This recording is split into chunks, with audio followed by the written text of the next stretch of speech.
and I've done all my friends' tattoos, so I can totally do your tattoo for you. Just hit me up. I'm like, probably a hard pass. Tattoo from a stranger that I met online.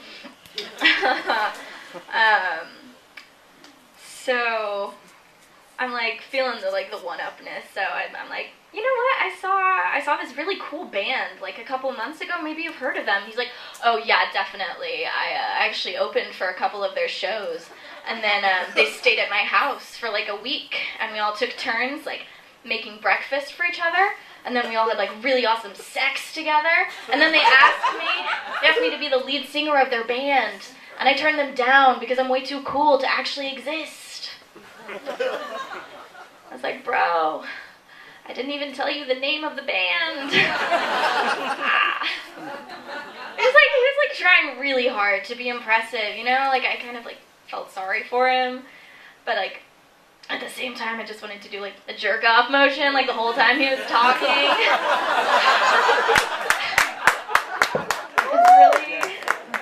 It's hard to look sympathetic while you're doing that. It doesn't work. That was like my favorite bit. I just got on track there.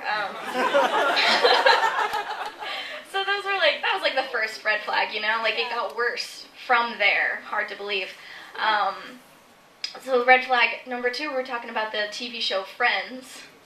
Yeah. Okay, yeah. Great cultural touchstone.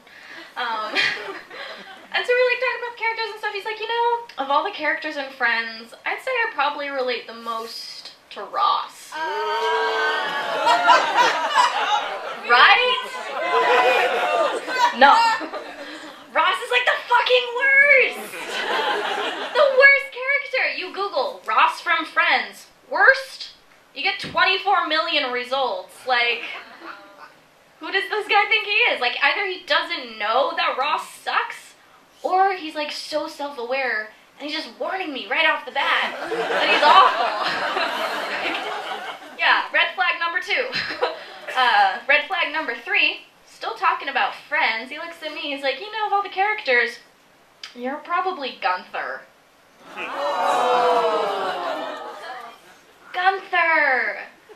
The non-character, he like works in a coffee shop. He's got like weird bleached hair and like obsessive crushes and like sad and like pathetic and like lonely.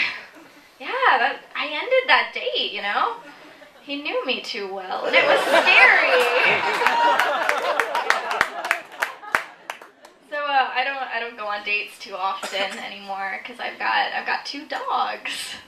And they're the lights of my life. I love them to death. I like took them for a walk the other day, and I passed like a neighbor. She was like, "Oh, taking the kids for a walk?" I was like, "Yeah, basically, yeah."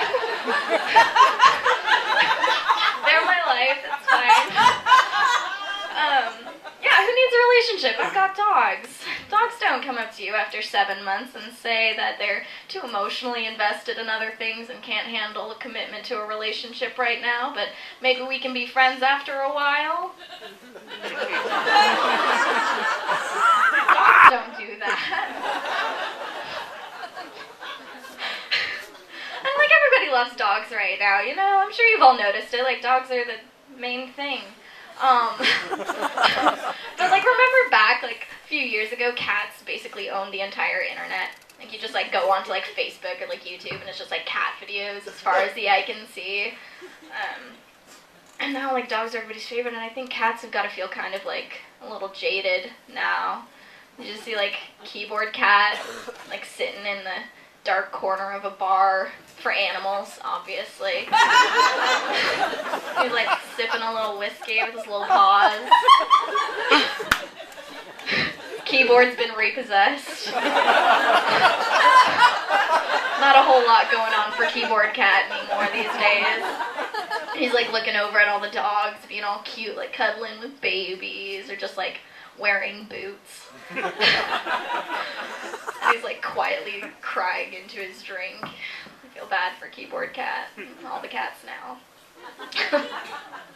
we work at a pretty dog-friendly shop. People bring in their dogs a lot, and I think they've started doing it just to see us all freak out Because when somebody brings a dog into work, it is an event. We all stop working, and we're like calling each other over. We're like, oh my god, come here.